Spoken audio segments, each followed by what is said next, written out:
Hello there. I'm Adeline Arad Cook, and I'm so blessed with this boutique and to be involved with tennis because I get to meet the most amazing people that I probably honestly would never have met if it wasn't for tennis. So today, I want to introduce you to a very special guest that is an author, a tennis pro, a magnificent human, and is helping launch this fantastic VR game that we are going to actually have in our boutique in Beverly Hills at Love Love Tennis.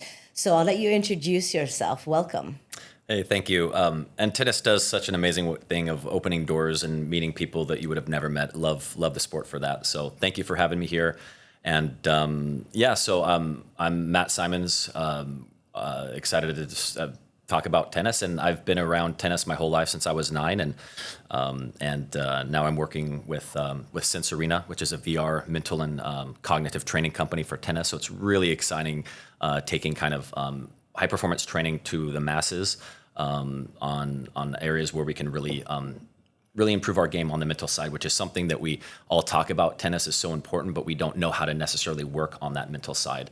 And so besides that, I had a background in sales prior to this, and also I'm a head coach at the University of Puget Sound in Tacoma. It's a Division III school, men's and women's team, and so I've been doing that for 5 years as a head coach, and it's been an amazing experience. My mom actually went to the school, and I played in the same conference, so it's kind of a special place for me. And then also wrote a book, self-help mindset book as well, The Field Guide for Balance in a World of Chaos. And it all kind of lumps together.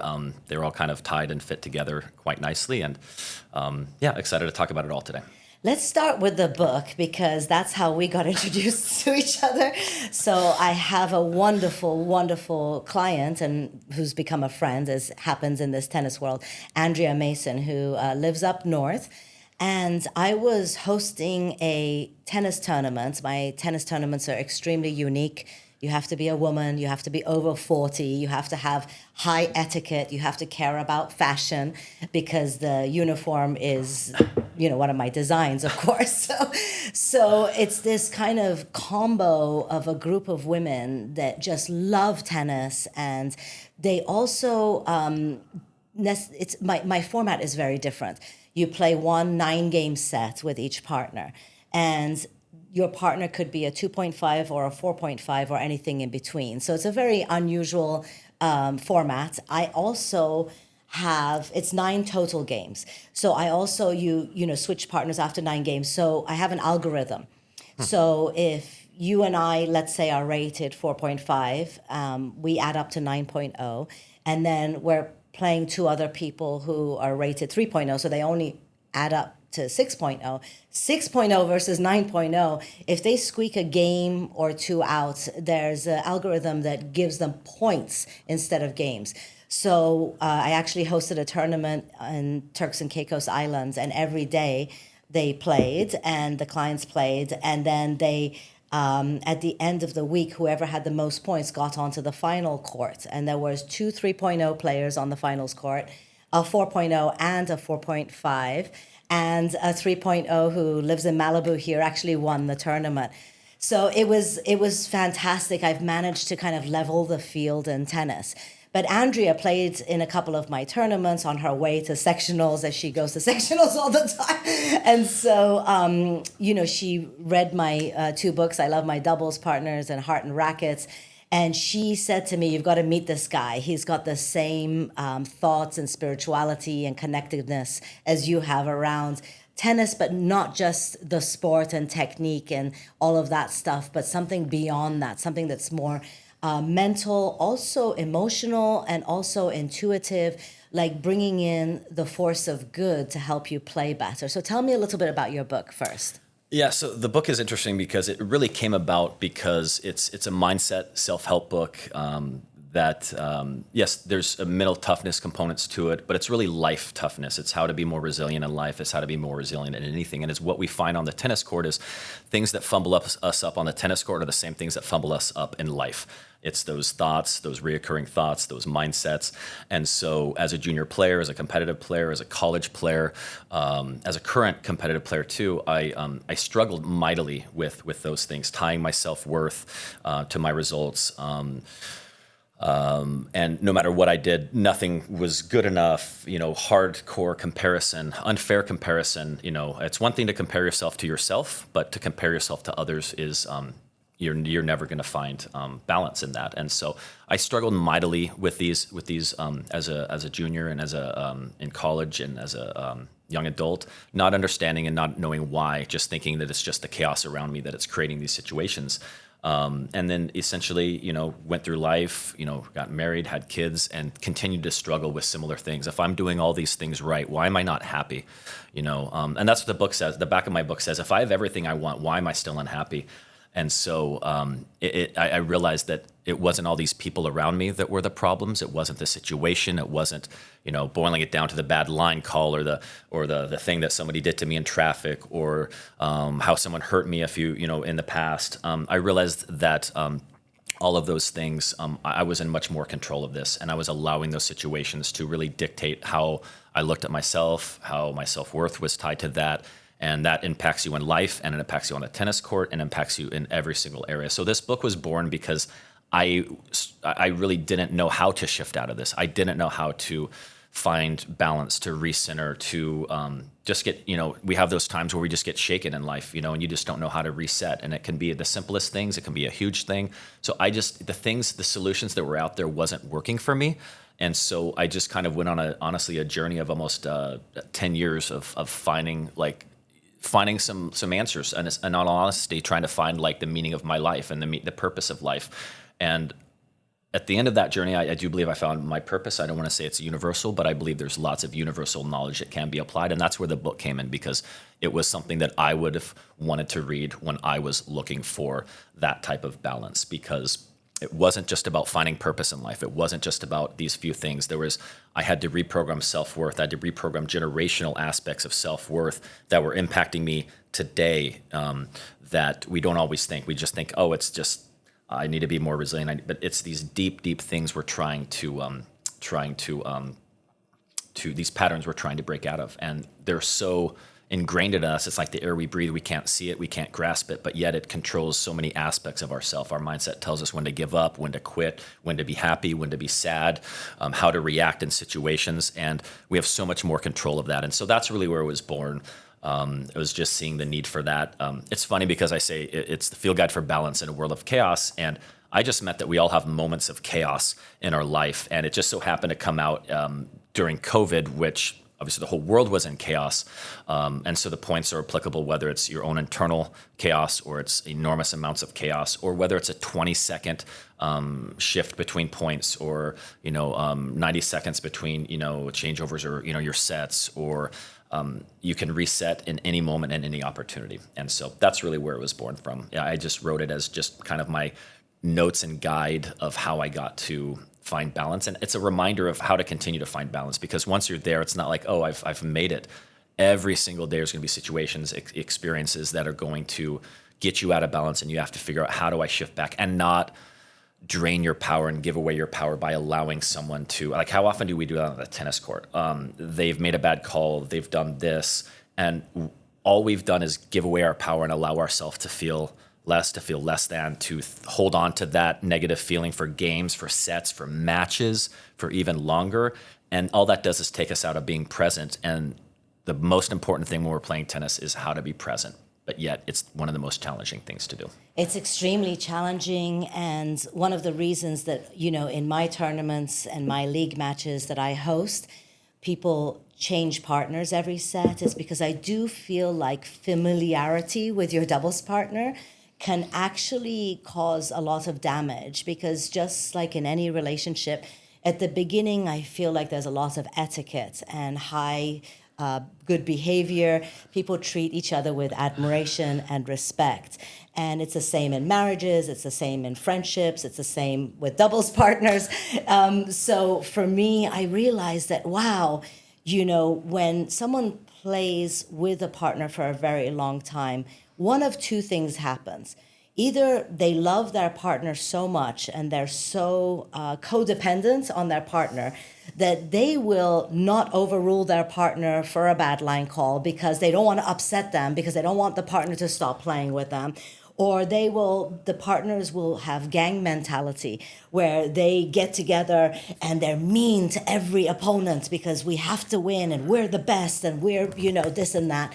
So all this horrible stuff happens on the other side of the court if these two love each other a lot.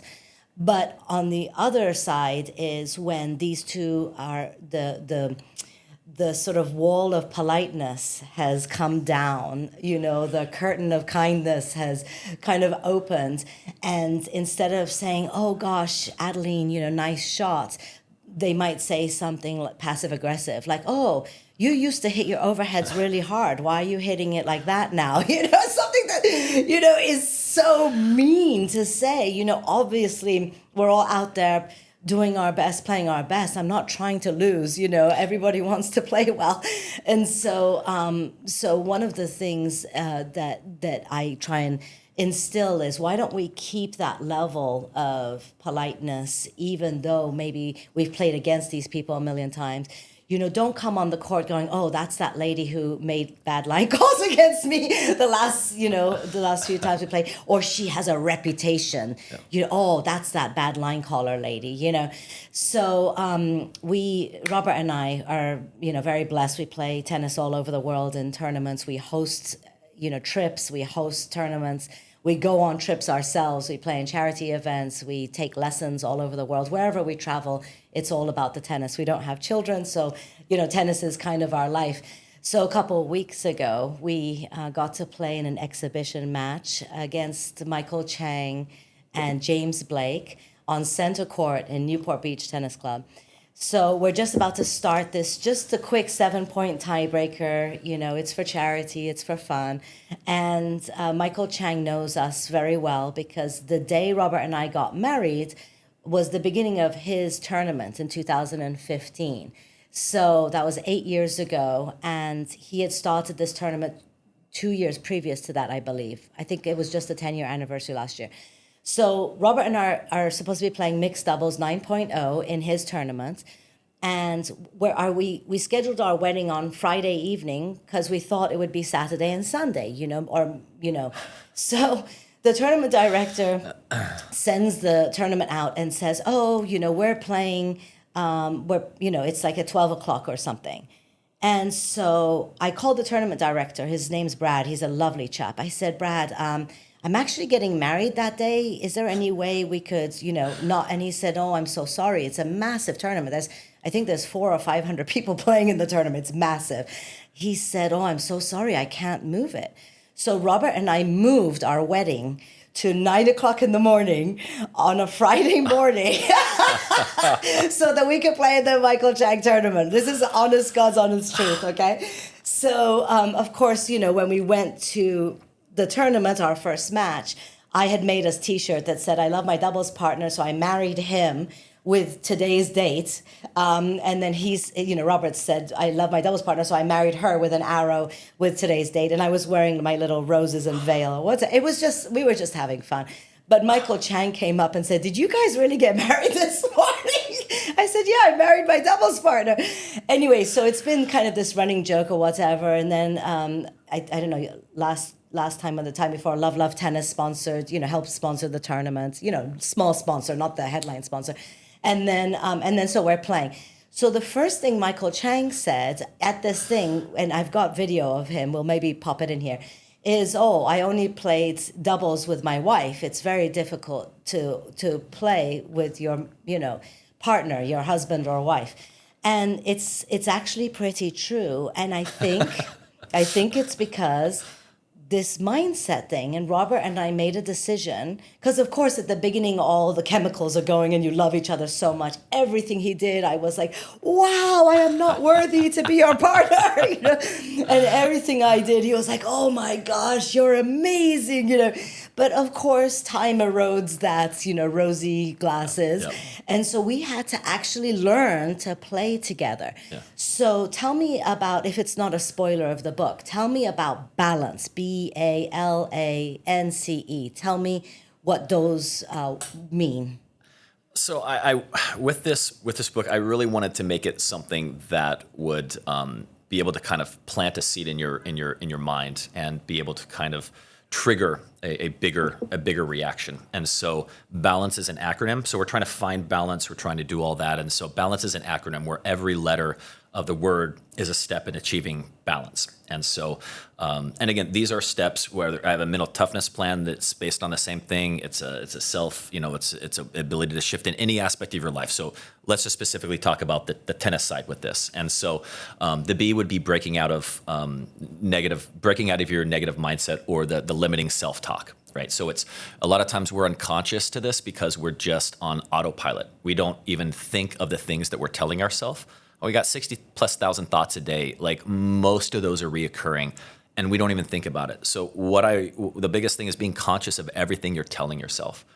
And if you really start actually becoming conscious of the things you're telling yourself, it's actually eye-opening. And so it's not for the faint of heart because you're actually, it's easier to keep your head in the sand, quite frankly. And so once you kind of wake up to where your mindset is at and taking control back, it's a powerful thing, but it also is, it can be not challenging, but it takes work to reflect like that. And so you have to really be honest. And in tennis, in my mind, I think it's one of the most amazing sports to actually play tennis for 5 minutes, and you're going to deeply reflect on possibly some negative self-talk very quickly, of making mistakes, of being uncomfortable making mistakes. And where we grow is by making mistakes, but yet we get very uncomfortable in that. And so you have to uncover all the negative stuff you're telling yourself. Yeah, before we go on to the next one, I'd like to sort of respond to each letter. So B, let's start with the B. So for me, what I noticed was that other people were not having the same experience on the court with the same person and the same opponent, for instance. And so I started thinking, wait a minute, so-and-so played with her last week, so-and-so played with her, against her. How come every time I play against her, this is happening, okay? Yeah. And that's when I had to go from here, like this, to here. And so I had to look at what my thoughts were, because it felt like I was going from 0 to 100 in anger, because the line calling was my biggest thing. And not that it's my only problem, but people making bad line calls, this sense of fairness and justice. I don't like people being bullied on the court, even if my opponent is being mean to their partner, even if it's nothing to do. So I have, I go a little bit crazy, right? And so, but I was like, I don't want this to keep happening, and it's happening to me. And so I turned it around and tried to look at what am I thinking in those moments. And it took several matches, actually, because the emotion, I'm very emotional as well. I'm very sensitive. Yep. And so the emotion was so all-encompassing to be able to kind of be like, okay, first, like, calm myself down. I tried many different ways to do it. What worked for me was I made this I Love My Doubles Partner band that had a little heart on it, because I'm all about love, right? So love is not getting angry at somebody for making a mistake or being mean or bullying or whatever. So I snapped this band super hard where it actually hurt, because it was the only way I could get out of my head and back into presence that you were talking about earlier. So this, looking at what you're thinking before the emotion, before what they did is what they did. But when you're taking it inside your head and what you're regurgitating it as, it means that she doesn't respect me. It means that she thinks she's better than me, or she's higher than me. Or for me, I was very abused as a kid. I am not going to let anyone do that to me. Yep. Yep. You understand? Yep. And so going back and being like, okay, you know what? She's not beating me. She's not abusing me. This is not personal. First of all, maybe I saw it wrong. Maybe it was clearly out to her. Maybe she believes it was out. Maybe I'm wrong. Maybe it wasn't. But even if she is making a purposeful bad line call, even if that's truly what is happening, and she's really trying to win the match by cheating, God bless her. You know what I mean? And it's a Tuesday morning, and my husband is a windowless office working for a big company where he's a little peon, and I'm playing tennis on a beautiful day in Southern California at a gorgeous country club in Beverly Hills. And I'm allowing myself to get stressed and angry because this woman is not a nice person and is purposefully making a bad line call. And I think that's where you can have the biggest growth, is because if you look at, if there is 4 people on the court in that experience, every person's going to have a different reaction to that. And so what's fascinating is if you reflect, you're like, what core feelings are coming up from that? Yes. And so they didn't create that in you. All they did was just kind of poke at that wound that already existed. We think that they created it in us because what they did or said made us react that way. But we couldn't have reacted that way if that pain didn't exist in us.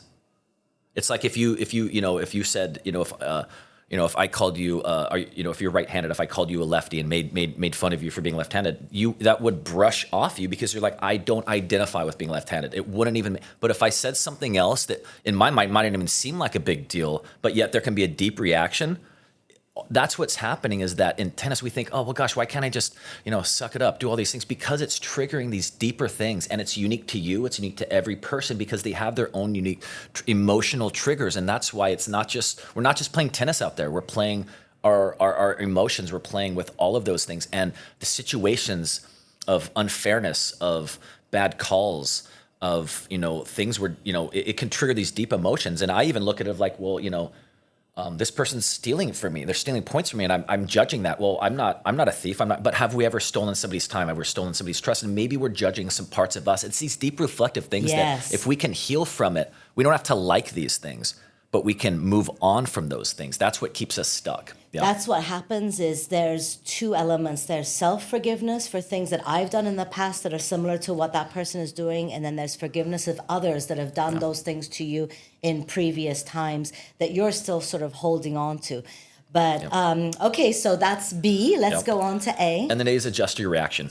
We don't even think our reaction. We just think that that's just a natural byproduct. Well, this happens, so I hit my knee kicks out. Like, it's just a natural thing. I have no control over it. I drop a ball, gravity takes care of it. Our reactions, we have enormous control. And those reactions keep us, I believe, stuck in a pattern or a loop. So if I react this way to a situation, it's creating a certain emotion within me. And so a lot of times we don't realize that we're addicted to feeling like garbage on a court. We're addicted to feeling like that because otherwise we wouldn't allow those things to happen. And people go, no, I don't want to feel bad. You wouldn't allow those situations to happen if you didn't. And that's okay. It's not a judgment. It's how can you heal those parts of you to not allow that pain. It's just showing you an area of yourself that needs some love, that needs some healing. It's like, it's no different if you sprain your ankle. It's telling you it needs some care and attention. And that's all your mindset. So mindset is doing. We can't look at it as this bad thing. So if you adjust your reaction, you start realizing you're creating a different pattern. It's neural pathways. It's just muscle memory. And so if I start changing my pattern of, okay, this is happening, and if I'm used to doing this, you have to consciously turn the steering wheel and go, okay, no, I'm going to react this way. Everything I believe is really, it comes down to the vibration of the word of everything is vibration. Am I going to go to a higher vibration word, feeling, emotion, or a lower vibration frequency emotion? And that's up to me, and that dictates my next step. So if my reaction takes me to a place of fear, and I'm just used to going to that, I'm just addicted to going to fear, then my solution to that answer is going to be in a place of fear. So if you don't reset your mind, like after you just missed a shot you think you should make, like the high volley, it's like the death of tennis players. You miss that high volley, you just instantly think how could I miss that? If you don't reset that next point, you're playing from that other place of fear. and you have all this, you have 20 seconds, 20 or 25, depending on what you're playing in. That is enough time with, I don't care whether it's the word balance or another system, that is enough time to reset if you consciously do that. But what happens is we focus on the negative. Like, how long do you dwell on the positive? A lot of times we barely dwell on the positive. Like, it's like, next thing. How long do you dwell on the negative? So that's the thing we need to really start being aware of. But yeah, it's adjusting that reaction is huge. Yeah, so adjusting the reaction, I call it response versus reaction. So I'm trying to learn how to, stop so that I have a minute to adjust. So there's 3 things I did. We're going to stick with the tennis, but like you said, I'm using these tools in my real life as well, every day. Okay, so the first thing is, if possible, I enroll my doubles partner. I tell them, if they're a new doubles partner or even if someone I've played with a long time, I tell them, look, I'm having a struggle with this. Just like if you are an alcoholic or if you're trying to lose weight and not eat sugar, you would enroll your friends and you would say, hey, listen, I'm trying to quit smoking, I'm trying to do this or whatever. So please, if possible, just for the minute while I'm delicate and new to this, please don't smoke in front of me or don't eat sugar in front of me or whatever, or, don't invite me to the bar things. So the same way when I'm struggling with something and I'm trying to overcome it and I'm reacting versus responding, I enroll my doubles partner. That's my number one thing. I tell them, look, I'm struggling with this thing. I'm trying to heal it. So, if it's happening, this is what I need you to do. So for my doubles partners, for me, and everybody has different love languages, everyone has different what they need. Some people want to get patted on the back. Some people want to be touched or high five or whatever. Some people want, oh, don't worry, you missed that. I don't like that. So you need to talk to your partner about these things because people like different things. So for me, I need to have eye-to-eye presence and take a deep breath with my partner so our breathing is on the same, so I feel like they're on my team, I'm on their team, we're connected. That's what I need, right? So number 2, I put like rose oil or a scent that I really love on my racket. It's another way that I use my senses, just like the bracelet. I smell the rose oil, and that brings me back to the smell of roses, which is a pleasant smell for me. It reminds me of my grandma. Right? I have roses all over my boutique, fresh red roses all the time, because that's a happy place for me. Everybody has different happy places. And the third thing is I have built this character, the Adeline that is love, love, tennis, okay? That Adeline is grateful, tenacious. That Adeline is really, really, really loving. And so that embodiment, I try and look at that Adeline in those moments. First, I have to get present, either with the rose or with the partner. First, I have to get out of my head.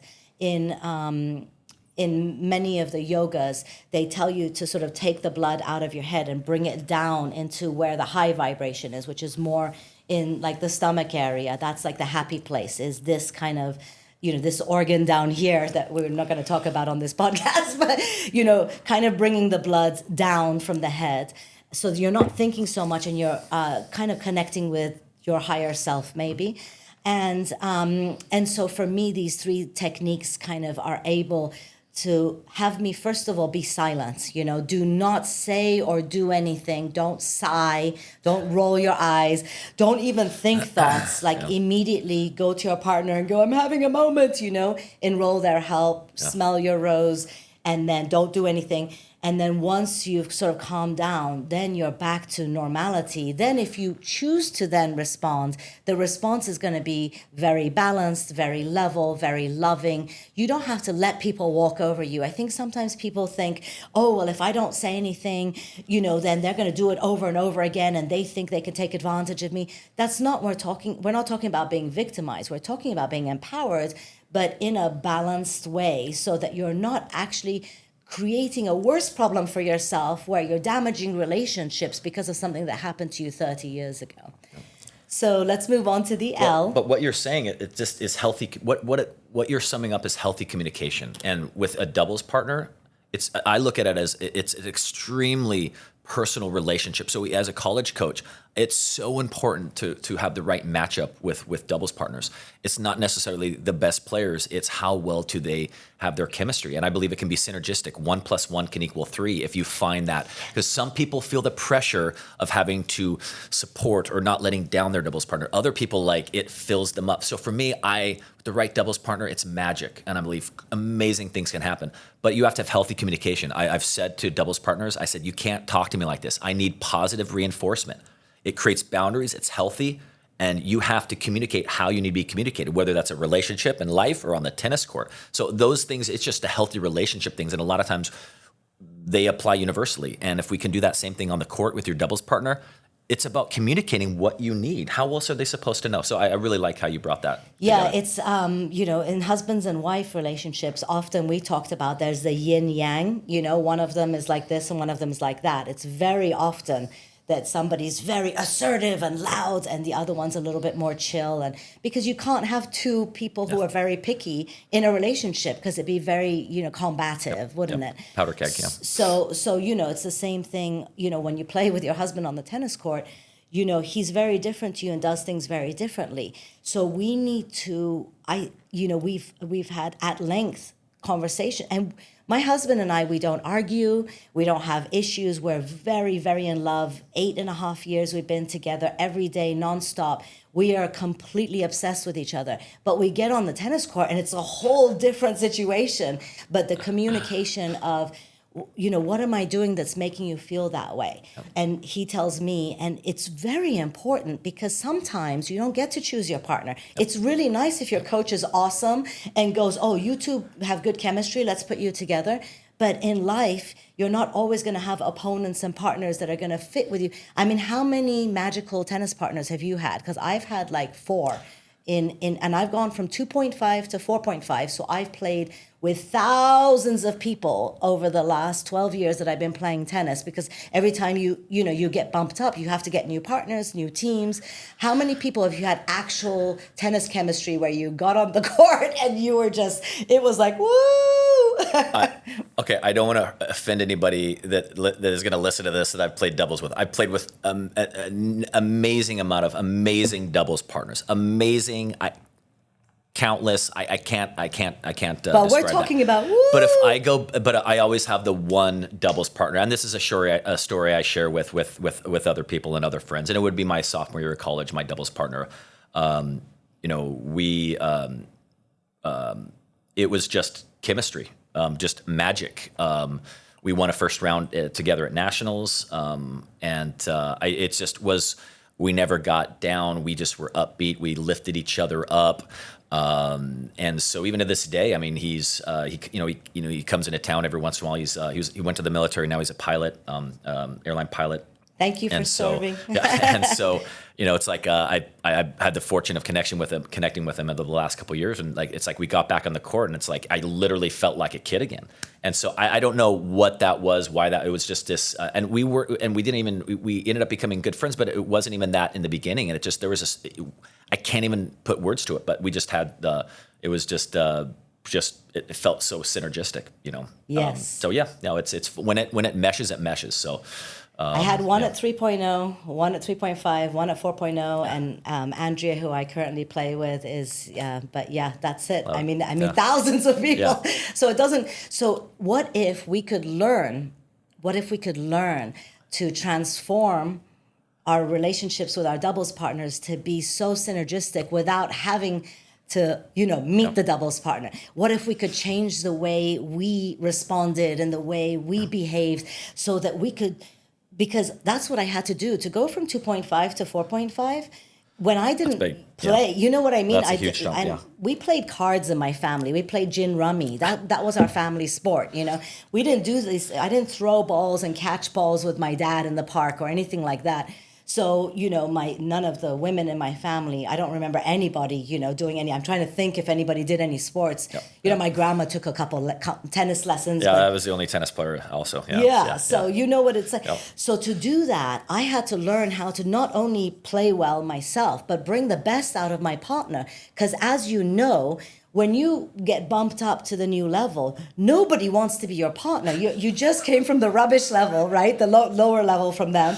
And so so the captain puts you with either the person who is also rubbish like you technique-wise, or they have a really bad attitude and nobody wants to play with them. Maybe they're a good tennis player, but they pick on their partners and they're mean to their partners and all that sort of stuff. So I was dumped with all the rubbish. Every time I got bumped up, I was dumped. Until I learned, it took me, I think till 4.0, it took me, hey, if I captain the team, I get to pick my partner.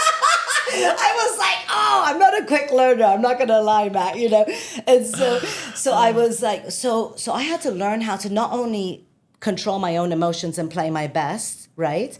But also bring the best out of this woman.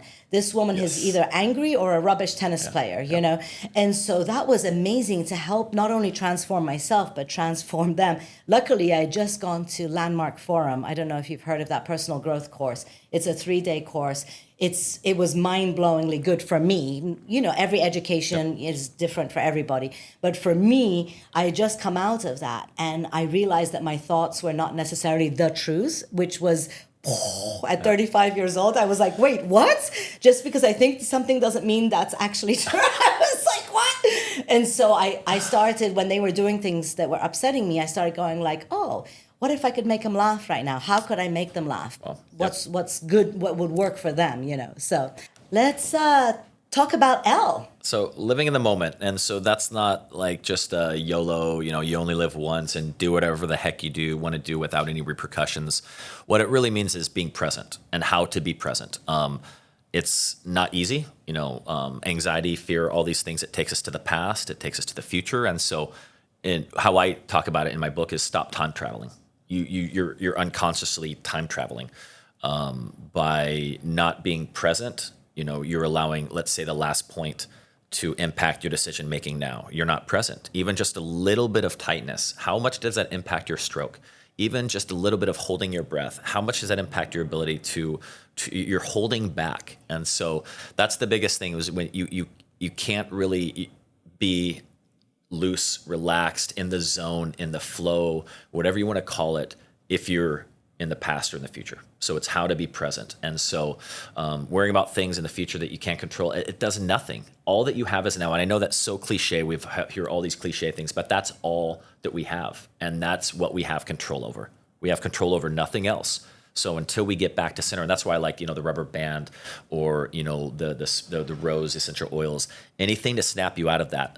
Sometimes I've seen amazing transformation with there was a match one time at the ITAs where my doubles team was down, and they looked down, the other team looked great, and they just started laughing and talking, and their whole vibe shifted, and their opponent's vibe shifted because were started to look annoyed by why are they happy when they're down.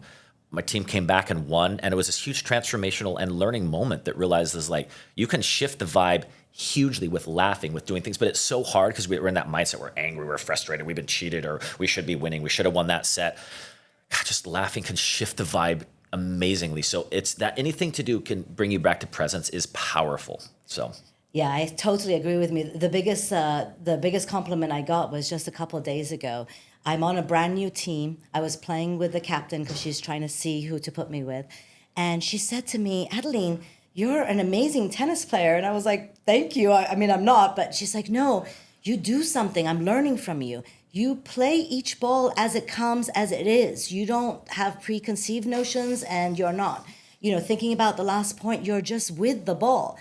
And I was like, wow, that's such a big compliment, because I have worked on that. It's so important to just be with what's going on right now in this moment. You can't practice right now. You can't get better technique. You can't get better anything right now. In this moment, these opponents are what they are. Yep. The sun is what it is. The wind is what it is. The court is what it is. Your partner is what it is. You are what you are. Yep. All you have, I love tennis so much, is that one point, that one stroke, that one ball. And if you screw it up, erase. Yep. New points, new ball, new stroke. It's so wonderful that you get to just go and start again, and start again. Okay, so back from a little break. Okay, we were on Elle, right? Yeah, living in the moment. Yeah. Okay, Let's do Elle. So L, living in the moment. Yep. Yep. What's a great way that you use to stay present and stay in the moment on the tennis court? What I find sometimes is that you can kind of see or feel your like emotional like arousal level. And so there's times where you're just so anxious and nervous and you just feel it like, and you're trying to calm yourself down. Or there's times where I'm just feeling like the energy is very low and I'm going, how can I amp myself up? So a lot of times it's just kind of being conscious of where you're at, because sometimes you might need a little bit of this, you might need a little of that, depending on where you are in that. I really think, like tennis is really a roller coaster. And so when we get onto a roller coaster, we're like, this is great. I'm going to buckle up. I'm going to have fun. There's going to be ups. There's going to be downs. And then I'm going to embrace it all.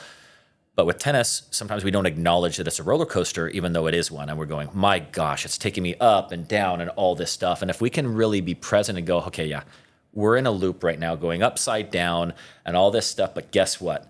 It's going to level out in a second and it's going to be okay. So if we don't get too stuck on something, so it's not about like not feeling emotions. Like I'm a highly reactive, a very demonstrative person, but it's about not allowing that to take me somewhere else. So it's letting those feelings, it's letting them, feeling them, not ignoring them, feeling them, acknowledging them, and then not aligning with it and just allowing it to pass and just know that it will pass. There's another point. So I think that's the biggest thing, is just really remembering and reminding yourself that it's just, it's going to pass. It's just a moment if you let it. If you build a wall around it, you won't allow it to pass. So Robert, my husband, and I are on the same kind of spiritual path together. And it's very interesting. I was having a problem last year with something that happened that I wasn't able to let go of. And all of my traditional ways of trying to let go of it weren't working. And so Robert and I said, should we do it? Should we do it? And we said yes. We went to Vipassana yoga. It's also known as meditation. Did I say yoga? Vipassana meditation or Vipassana meditation. People pronounce it different ways. It is a radical thing. It's 12 days total, and you go to a center. There are hundreds of centers across America, and it is very structured, as in the first day, you go in and check in. But for 10 days, you do not speak to anybody. You do not look at anybody. You do not smile at anybody. You are not allowed to journal in your own, room. You're not allowed to watch TV, internet, no telephone calls. There is zero speaking to anybody at all. It's called noble silence, which means, normally if someone opens a door for you, you kind of nod and say thank you, even if you're not speaking. You're not allowed to do that. You don't make eye contact. It's magnificent. So 10 days of this noble silence, in addition to the noble silence and being completely cut off from the world and not journaling. That was the weird part for me because, I like to write my thoughts down and all of that. And the other part of it was we meditated for 11 hours a day. Okay. So 11 hours. Have you ever heard of such a thing? I mean, the longest I had ever meditated before going to this thing was like an hour or two. And that was once a year. My meditations are 10 minutes, 20 minutes, or, just guided or whatever. I feel like after a half hour, my meditation turns into a sleep. So. That's called, what's that called? Yoga. Nidra, yoga nidra it's called, when you meditate to fall asleep. So honestly, the first 3 days, there was so much pain in my legs. You're sitting on a floor, you're sitting straight up, which as you can see, I don't have the best posture, like this, and for 11 hours a day. Wow. Think about it. Wow, no. So, the first few days they let you move, so you move your legs, you move your legs left, you move your legs right, but then after 3 days, they tell you no moving. And you go, wait, what? It was incredible. So I was able to not move for 11 hours a day. So you feel the pain in your knee, and you know that it's temporary, and you just don't do anything, and it passes. You feel a scratch on your face. So right now I'm talking about this, so I have a scratch on my cheek, right? So normally I just go, okay, and it's done, right? you're not allowed to scratch it, right? So you're sitting there going, it's itching, it's itching, it's itching, it's itching, it's itching. Don't touch it. It passes. So the next 2 or 3 days, I went, wow, okay. So now I'm on sort of day 6. And day 6 to day 7 is where nirvana happens. Because now you're completely comfortable sitting straight up for 11 hours a day. You're comfortable feeling these situations and allowing them to pass. And then there's like a little guided thing every day. He guides you to kind of move your energy around. And you're like, what is he talking about, this crazy Indian guy, right? By the 7th day, I was able to feel, without touching, without moving, every little inch of my body, to my ear, through my forehead, down my nose, through my eye, down my chin, through my lips. I mean, it was, I moved the energy. It's like I could feel moving the blood down my fingers, back, down my, unbelievable. It was, the sensation was unbelievable. So those last 3 days you spend in euphoria because your pupils are dilated like you've taken something. Talk about compassion and empathy. That situation had I was like laughing at myself for being mad at it. It was hilarious because on day 7, I think I put myself in the person's shoes and I would have done exactly, and I mean exactly the same thing. And so that was bizarre to me. And my heart just flooded with love for the person who had, injured me greatly. Or I thought they had injured me, but really I was injuring myself, as you know. So when you leave there, what they leave you with is exactly what you just said, which is, if something good is happening in your life, like you're having the best tennis match of your life, don't get too attached to how you played because it's temporary. Okay? If you're having the worst tennis match of your life, you're playing like crap, don't get too attached to it. It's temporary. So the whole point of this entire time that you spend there makes you realize that everything is fleeting. Whether it's good or it's bad, it's always fleeting. So if you don't get too upset when things are bad, and if you don't get too happy, and like, oh my gosh, I've got to make sure I don't lose this feeling, and attached to that, then you have a really blessed life because in that presence, you just go, okay, well, it's not exactly how I'd love it, but it's going to pass. And even in the good stuff, you really enjoy it and savor it in the moment, but you don't try and hold on to it because you can't hold on to it. There's nothing in life you can hold on to. It's always, like you said, the roller coasters. It's ups and downs and ups and downs.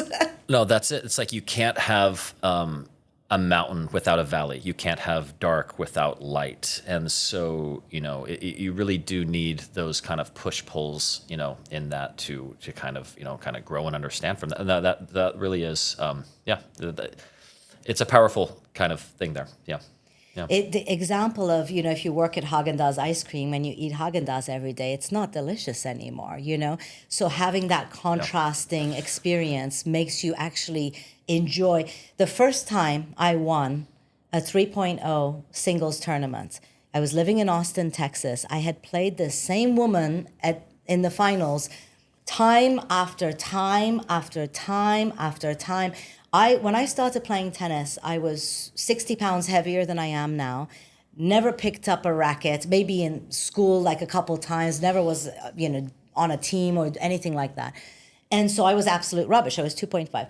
But I was tenacious, but I had the mindset of, why can't I do it? I can do it. Yep. And I went on holiday, and I won't say it was a 5-star resort because the tennis coach still works there.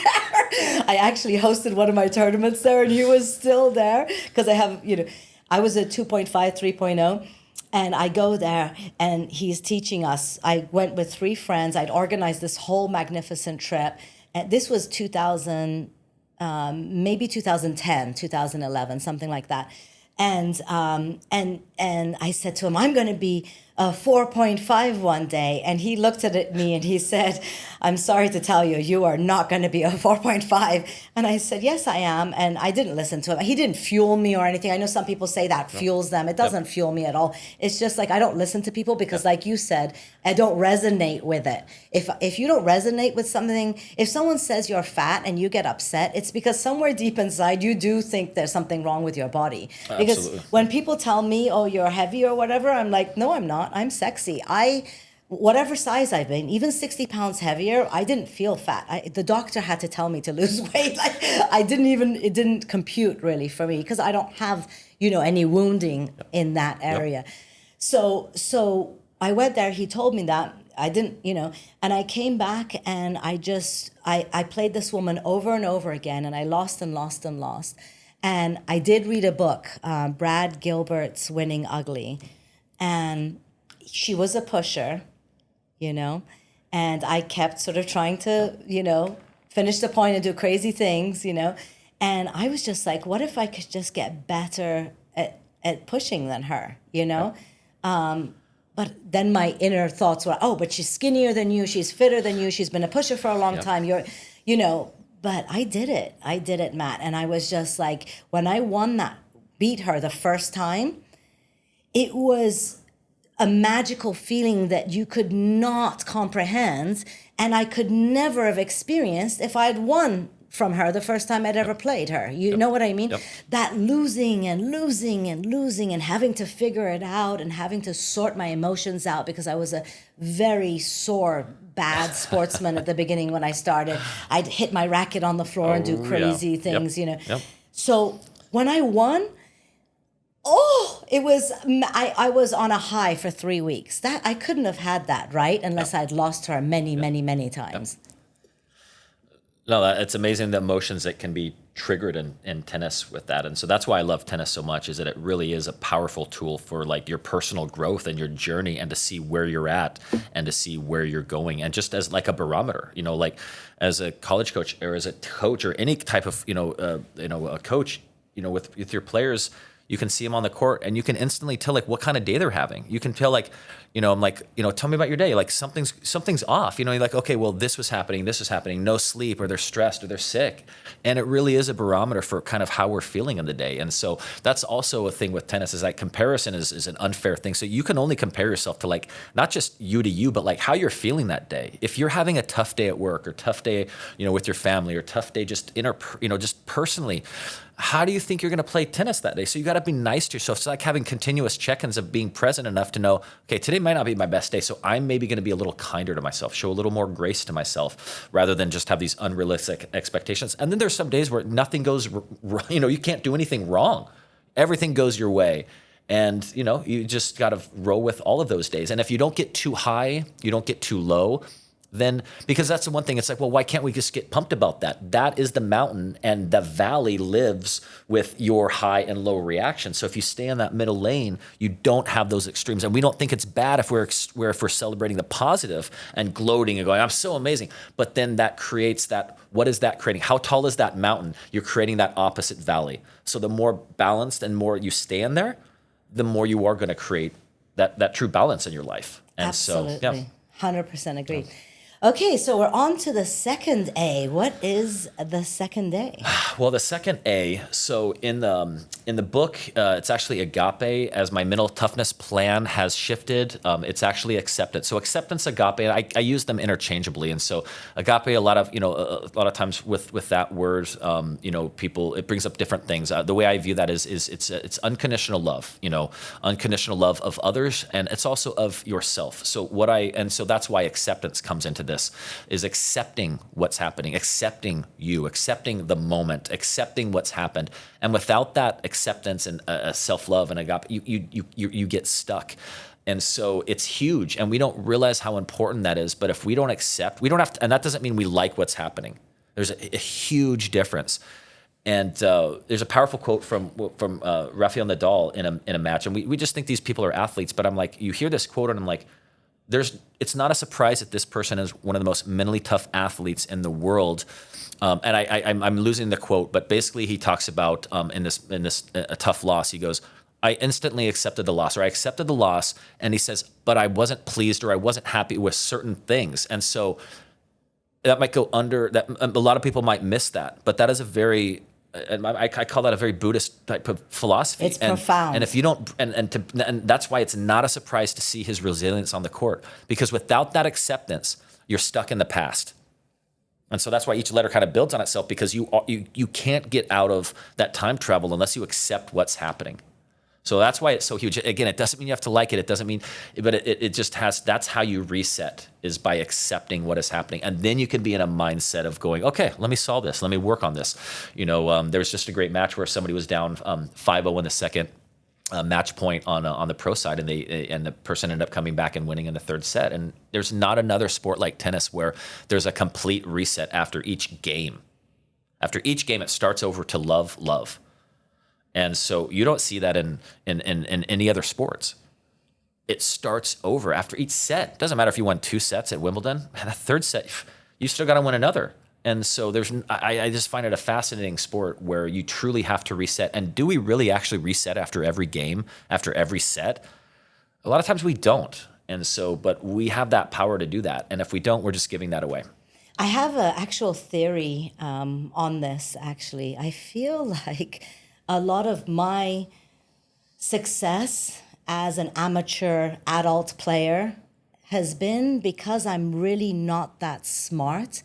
I feel like intellectuals, or people who are very intelligent, they are always gathering data, and so that they can, formulate their next move, right? And I sometimes feel blessed that I'm not like super hyper heady and smart, that I kind of trust the process a little bit. And it probably has been a result of my growing and feeling like safe in the moment, and knowing that I'm safe, not having to self-protect all the time, and just allowing myself to get deeper in my body, take deeper, slower breaths. I used to hold my breath when I played tennis at the beginning for the entire point sometimes, which, at a 3.0, it's only 1 or 2 hits, but still, not supposed to be holding your breath playing a sport, And so that kind of, that ability to just kind of notch it down, be present, be balanced, that sort of kumbaya, my dear. It seems so crazy, but I think it's really the key to the sport. Well, and I think that's funny because you start singing kumbaya, and like when we talk about mindfulness, we talk about all those things. And typically with sports, and growing up in the 90s, you bring up mindfulness in athletics, you would be laughed at, would be the best case scenario. And so it's fascinating to see high performance, world-class elite athletes across all sports talk about the mindfulness. And so it's like sports is trying to catch up now, going, okay, how do we catch up with this? It's not just about the physical, the what we see. We all acknowledge tennis is 70, 80, 90%, depending on who you talk to. And that's a big chunk. But how much do people work on that mental side? And it's the self-worth side. It's the mental toughness side. A lot of times people say, a bit here and there, but they don't actually know how to work on that, because we don't know, because it is tied to these deeper things. And I believe that's kind of what has been missing in the mental toughness world, is that, it needs to be, it's not just finding purpose in life. It's not just finding value. It's not just, just not blindly, just not letting these things bother me. It's that these are connected to these deeper things. And I'm a whole person out there on the court, not just a tennis player or another athlete, that there's all these other parts of me. And that also plays a role in my tennis. And when we take that whole person into account, that's when you're able to see amazing things happen on the court. It's not just a physical athlete. It's the whole, mind, body. And so it is funny to see that, but we're at least having this conversation now. And I can't wait to see where it goes, because it will be the best athletes in the world are combining the both at the highest of levels. They may not talk about it that way or use those same words. It's the same techniques. It's the same foo-foo, feel good stuff, that would have been laughed at, but now it's in a high performance setting and now it's accepted. But it's the same thing, no matter what you want to call it. It's powerful, and your brain is the most important muscle out there. It absolutely is. And for me and my group of people, my tennis tribe is 2.5 to 4.5 players. And, if we can tweak our game a tiny bit mentally, it can make a massive difference, not only with the results on the court, but with our relationships with our teammates, with our coach at our club, with our country club. I mean, in my territory here, people are getting banned from their country club. They're getting thrown out of a club that they're paying a lot of money to be members of because of behavioral issues, because of outbursts, because of tennis, which unfortunately, people like to talk about this, USTA or this coordinator or that and point the finger out. But I've yet to see one of these people who are getting in trouble turn the fingers around to themselves, go, you know what, I need a little bit of self-love, I need a little bit of love for others, and I need to modify my behavior so that I get different results. It's not necessarily about is it a systemic problem? Because unless you are the president of USTA or unless you are in a position of power, you can't really change that. If you want to change that, go and volunteer for them or work for them. Yep. But if you're just a club player and you're just a captain or whatever, you don't really have power unless you're on a board. And so all you have power over is your response to it, is your actions, your thoughts, your feelings that are creating results. Karma, people say, karma's a bitch, etc. Karma, that's not what karma is. Karma means action, reaction. That's what it actually means. So if you wake up and you're good, you're generous, you're kind, you're giving, you're loving, and you're like that day after day, karma means it's all going to come back to you. Maybe not from the person you're being kind to. You might be sponsoring somebody or loving on somebody, and they might not be great to you, but it trickles out like a stone in a river, and somebody down the road is going to come back and massively help you and massively be kind to you and loving to you in a way that is out of maybe even character for them. They don't even know why they're doing it, but it's because of these little pebbles of kindness that you dribbled all over the place. So, my business is called Love Tennis, and because I believe it starts and ends with love, it's also love yourself and love your partner. Love your partner, love your opponents, love everybody. It's all surrounded around that, because that unconditional love is the true key to happest. It's the true Absolutely. Key to bliss. Well, every chapter of the book starts with a quote. And so in that chapter, Lucille Ball from I Love Lucy has a great quote, and it's love yourself and everything else falls into line. And what really happens is I believe our self-worth and our self-sabotage is really what is happening, because we don't believe we're worthy of this outcome. How could this person choke? They've been training, they've done it a million times. They don't believe they're worthy enough for that. And that's not anything you can do for any more on-court training. It's not even just tennis. You've seen it at the Olympics. You've seen it all over the place. It is, if your self-worth doesn't align with it, it'll look like a choke. It'll look like that. It's self-sabotage. I'll tell you, in Beverly Hills, there are 2 very good universities that have very good tennis teams. And I've spoken to the coaches and the head coaches, over the years. And they all say, even at Pepperdine, that they would rather give a scholarship or have somebody on the team that is going to be loving to themselves and to the teammates over somebody who's got better technique. Because they say, you know what, if someone comes in emotionally healthy to our team, they're going to elevate everybody's game. And I can teach them how to play better. I can teach them that. But if someone comes in all torn down with self-worth issues or narcissism, yeah. I'm amazing and you all suck. I'm the top player on the team. I'm number one, and doesn't care about the team as a whole and elevating, that's not a good player. They think they're a good player, but that's not going to work. That rotten apple is going to damage the dynamics of the entire team. Would you agree with that? I couldn't agree any more with you. And I think what you were saying building up to this as well is huge, because the things you do come back to you, karma, whatever you want to call it. And the next letter is actually, that's a perfect segue, because the next letter is actually Newton's third law. And so a lot of times people are like, why are you throwing Newton's third law into this book? And so Newton's third law is essentially, for every action, there's an equal and opposite reaction. We all acknowledge that applies to teeter-totters. It applies to, this physical mechanism there. It also, I believe, ties to words, thoughts, spoken or unspoken. So if I am constantly thinking I am not good enough, let's say at tennis or in life or in anything, say I am reinforcing this thought that I'm not good enough.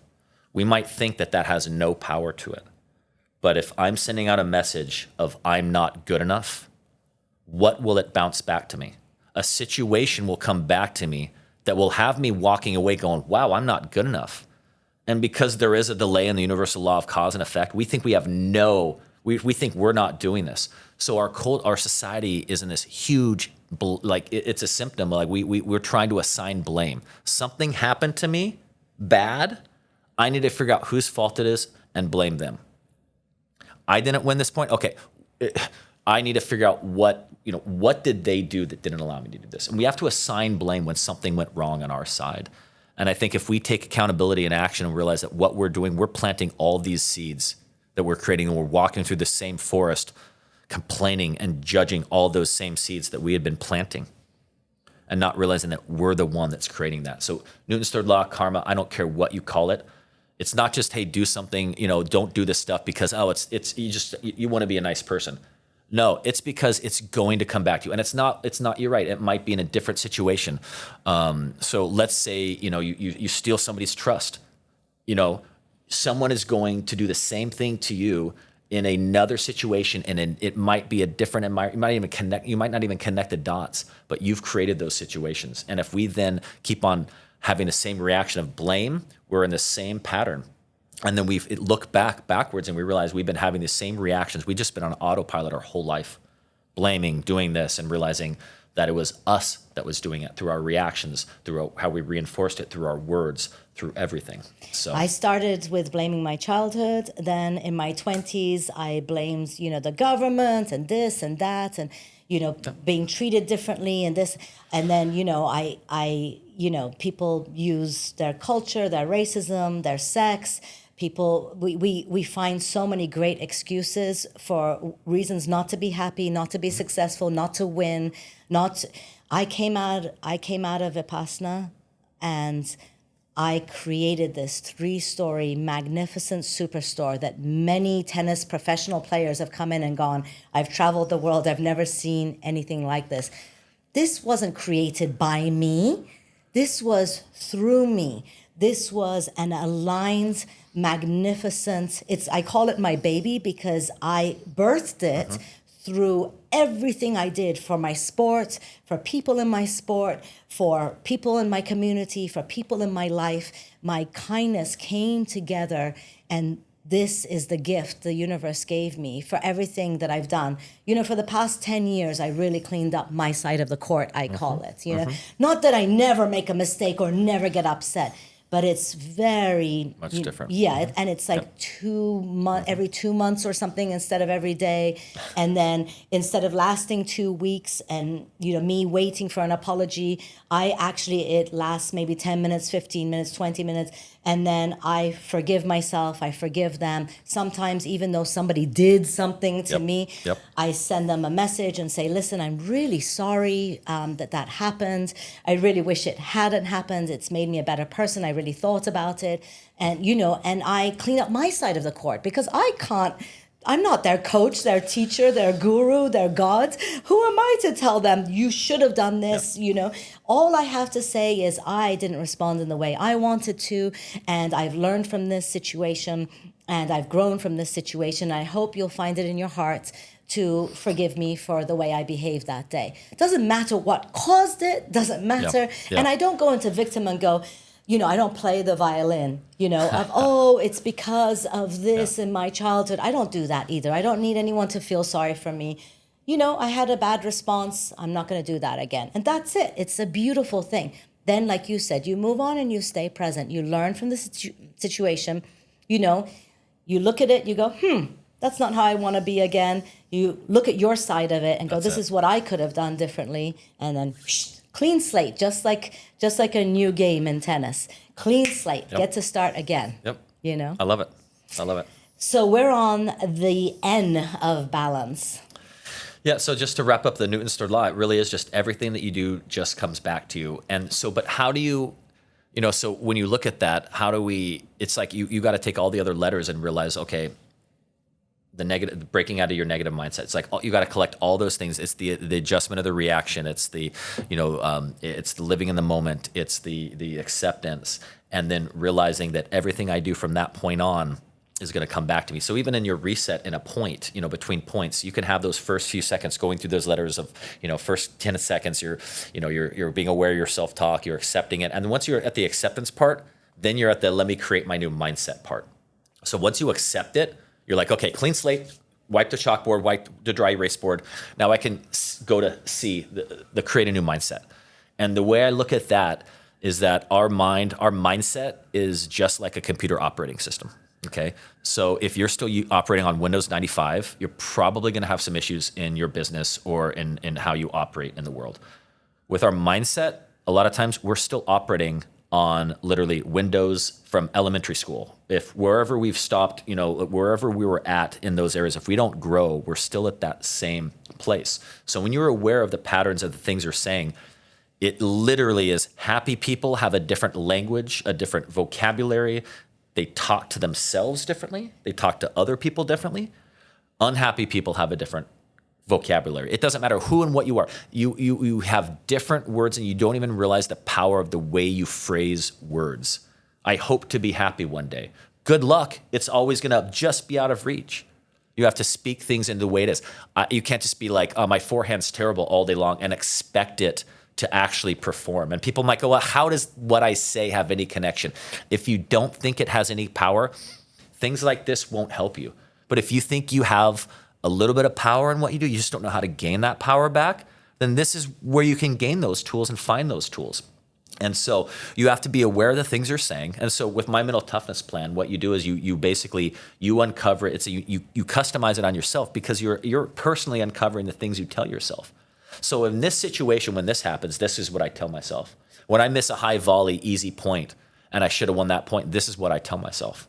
And I had one of those in a match I ended up losing that would have put me up a break. And it's a powerful tool this last weekend of what do I tell myself? What were the things I told myself? And again, the things I tell myself now might be much nicer than it was, years ago. But it's like an onion. We might heal and we pull that layer back, and we apply that same knowledge. We heal, pull that onion back. We apply that same knowledge. So it just keeps on coming back to us in different ways. But if you take the things you say in all these different situations, you create a new mindset for all these different situations. So it's literally, I look at it like this: you wake up in the day with 2 buckets. You got 2 buckets in your hand. One's good, one's bad. And at the end of the day, how are those buckets filled? Have we filled it with our reactions at everything we're saying, thinking, listening to, watching on TV, putting in our mouth and what we eat and what our ears, everything? Is that more negative than positive? If we really were actually observing that and the people we're around and the way we feel, we'd probably be surprised and go, wow, it really is a lot more negative, or it's aligning with how we're walking through this world. Some people are like, man, I feel great. Yeah, you probably have a lot more, your bucket is probably filled with way more positivity. So if we know those things, we can go, okay, I go very negative in these moments, whether it's on the court, in life. So I have a self-talk and affirmation plan based on the opposites of what I say. You're going to tell yourself different things that I'm going to tell myself than your husband's going to say. Everybody has a different self-talk language, and the nasty things they tell themselves, and also the good things they tell themselves. Because at the same time, while I'm talking about all these negatives, I have this wildly ridiculous confidence. It's like these 2 dualities live within me, and I'm like, how is that possible? Like I still think I can do all these things at 46. But then at times I still have very extremely critical and nothing's good enough. And so it's constantly reprogramming that. And so just like a computer operating system of literally rewriting code, I rewrite how I talk and speak to myself on the court. So if I say these negatives, okay, a lot of times it comes down to I'm not worthy. So it'll be a simple I'm worthy. I got this. I trust myself. I believe myself. And you can feel it kind of building. And instead of like holding your breath, shallow breathing, you're like, wow, I'm alive again. Blood flow's going to my extremities. I'm not like in shock or fight or flight mode. And so those are powerful tools of like, but if we're just like on autopilot, we don't even know the things we're saying. We don't even know what's happening. But if we can change, it's like listening to a radio station. You can tune into whatever you want. You can turn into this, that. We don't think that we have control of that dial. So if we have absolute control in reprogramming that mindset. So. Yeah, I totally agree. If I feel I was going to call my business OV tennis, So OV, if you turn Australian Open upside down, because we're on the other side of the world, it's OV instead of AO. But it stands for orgasmic vibration. And I challenge anyone that's listening to this today to, close your eyes in a quiet place and just think about something that really turns you on, like something sexy, delicious, some visual thing, maybe create a smell in your nose or some perfume that you like, think about it, or, something that really turns you on. And feel in your body where the energy goes. It's unbelievable. We have power to turn ourselves on in our minds. We have power to think we can be successful in our minds.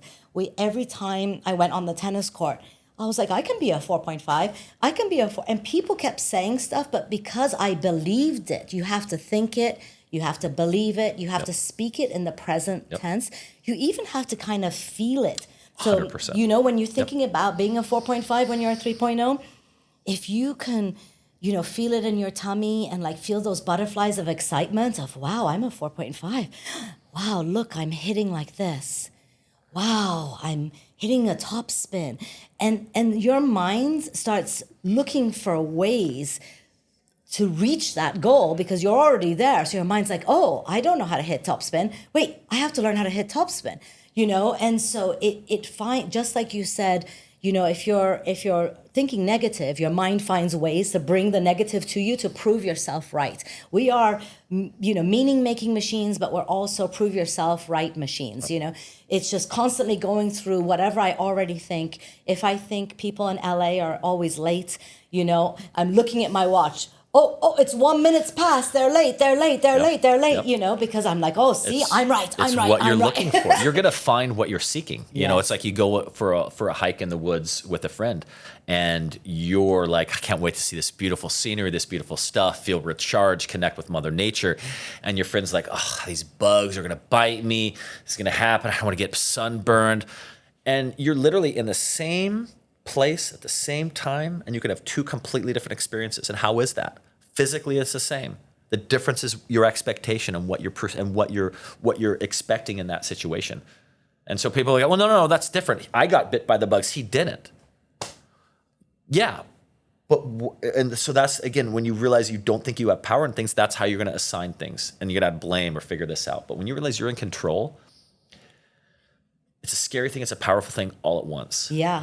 It's so true. I mean, if I was, I'd be thinking about the beautiful scenery and I'd be like, oh, I don't want to get bit by mosquitoes. So I'll eat the foods you're supposed to eat, garlic the day before, or I'll spray myself because I'm thinking about the scenery. Yep. So I'm preparing everything correctly so that the scenery is exactly and the experience is like I want it, which is perfection, And you don't have to plan, like I have to do all but it's getting the mindset, the right things will align that comes to your awareness. And like, it's like the answers just kind of, they come rather than you trying to create or force or press for something. So as I was going up in, from 2.5 to 4.5, one of the things I realized is how I was thinking about myself was super important, but also how I was thinking about my partner. I could actually influence them by my thoughts because the second part of thoughts is body language. So especially with women, because we are more sensitive and we pick up on things, we pick on micro movements. We're so amazing at noticing things like that. Probably because we breed children normally, not in my case, but we have to be like hyper alert because if the kid makes this noise or that noise, we have to know what it needs. And, if it falls over, we have to hear, wakes up in the middle of the night. We've been conditioned over centuries and, to be hyper alert. So, and we are, I'm not as strong and tall as you are. If somebody walked in this room right now, you could punch them down. If they were bigger than me, I couldn't. So I have to be more hyper alert that somebody might come into this room because I don't have the strength and power and speed that you have, for instance. And I'm not saying that's always the case between men and women, but for me, it is. So what I realized is, wow, I can hold that space for my doubles partner. And so at the end of these matches, over and over again, women would say to me, I've never played that well in my whole life. And they thought it was because I'm a good player or something, but I wasn't. I just got bumped up to 3.5, you know? It was because I was holding the space and I was focusing on their good things because I noticed my mind going, oh, she just missed that easy forehand. That's where my mind was going. And I reeled it in and went, oh, no, you don't. Come on, don't be mean. You know, you miss forehands all the time too. And I'd go, every time she missed that forehand, I'd be like, oh, I see what you were doing there. That was great. Do it again. Because one of the things that happens in women's tennis, women go to poach, they miss it, and then their partner goes, oh, I had that. Don't ever say that. Yeah. Don't ever destroy your partner's confidence so she doesn't poach for you. The person at the net should get that ball if she can get the ball. Don't disempower her. Let her go. Let her go 100 times. Because let me tell you what. You might lose this match, but you want a partner that's empowered, encouraged, confident, and going for it and scaring the opponents. You don't want a little passive mouse at the net there going, oh, I better not do anything, shaking in her boots because Adeline's going to get mad at me if I go. You see what I mean? So I realized very early, gosh, if I empower them, they're going to play much better. So, but you have to be careful because you don't know. Some people, if you say, oh, good try, you know, they might get offended by that, like you're taking the mickey out of them. So you have to understand how your partner gets empowered. Is it by encouraging words? You and I, we love encouraging words. Some people think it's, what's it called when an adult is talking to a child? Oh, condescending or talking down. Yeah. Right. Like, oh, you know what? I could have had that. People hear things in their own listening. So an emotionally healthy person is going to hear it as the partner, you know, bigging them up. But some people who have the worthiness things and it's, you know what I mean? They might hear it like, oh, she would have had it and she's talking down to me. So you have to kind of negotiate that. But empowering your partner is probably the most important thing in doubles. And I think that's, we were kind of talking about that before, and it comes down to, again, of how communicating with your partner to know how do they like to be communicated with. Some people don't like too much positivity.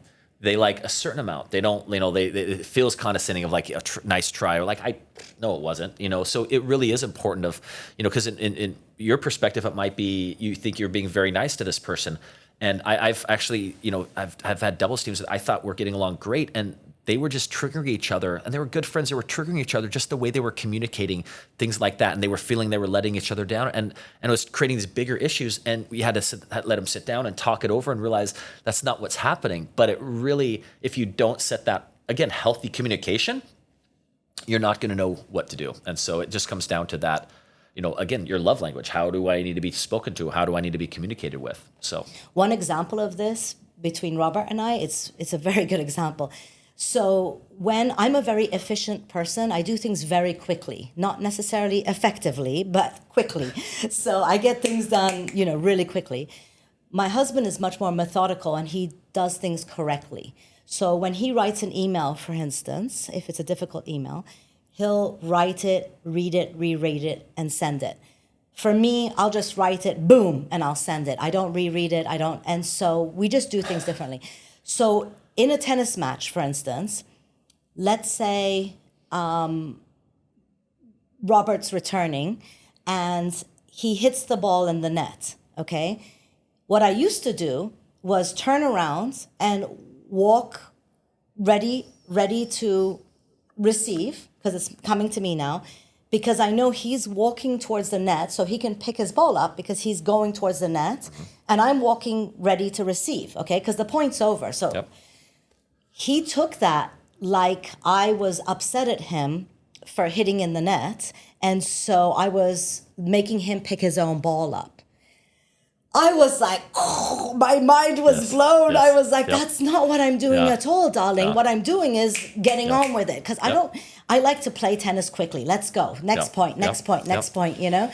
And so it was mind blowing that he was, and so now, you know, when he hits in the net, I pick it up. It doesn't matter, you know, I slow down and I do something to serve him. I'm there to serve him. He's my partner, you know? Wow. So where are we on? On the E? It's easier than you think, and we talked about visualization. So really, it's easier than you think, and it's also incorporates envisioning. So visualization, the way I look at that is, we started talking about, you have to see what's happening. You have to not just see it, you have to feel it. You have to, and then how can we expand on that? And so visualization is powerful. It's not just, hey, a few seconds here, a few seconds there. If you can really create, I think the most powerful time is when you wake up and when you go to bed. If you can do it a few minutes, 5 minutes, 10 minutes, 20 minutes, whatever you're able to do in the morning and when you go to bed, it's powerful. And so, and I even like it, I call it like, it's like, setting the table in every situation you're in, whether it's me coming to this store and then the next situation going to a club or another encounter.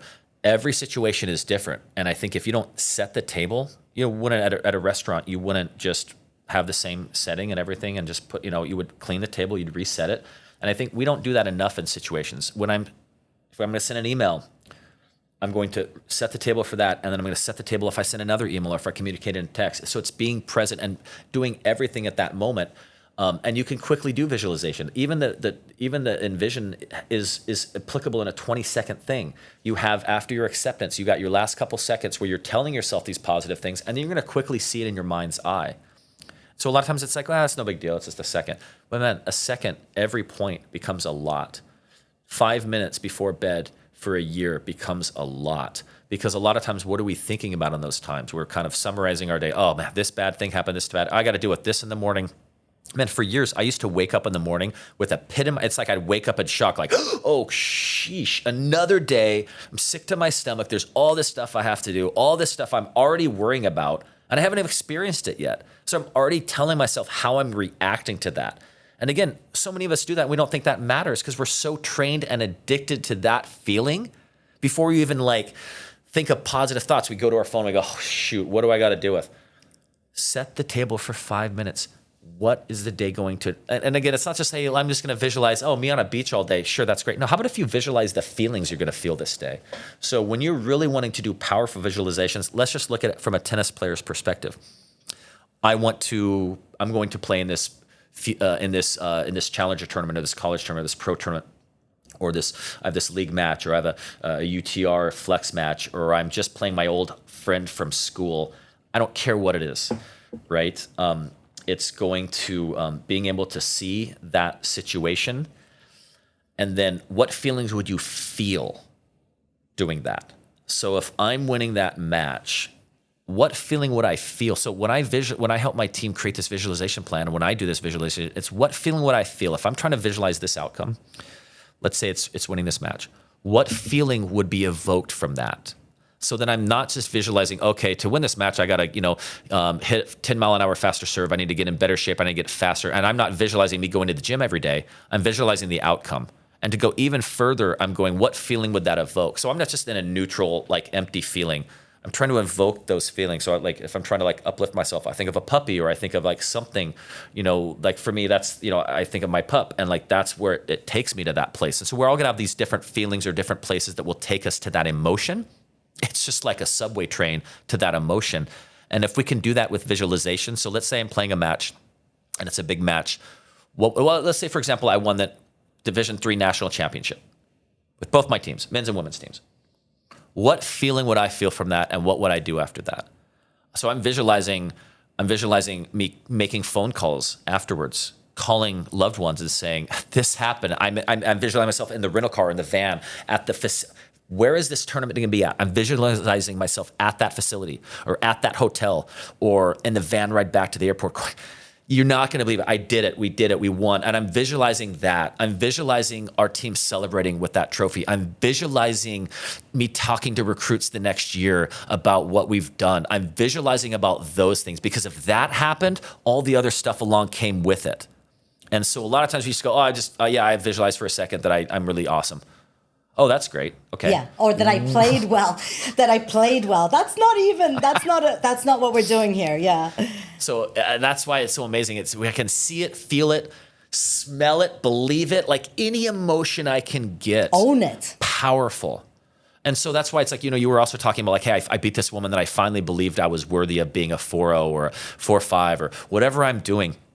What if you could actually cheat the system and actually just believe it first? It's like the chicken or the egg. What comes first?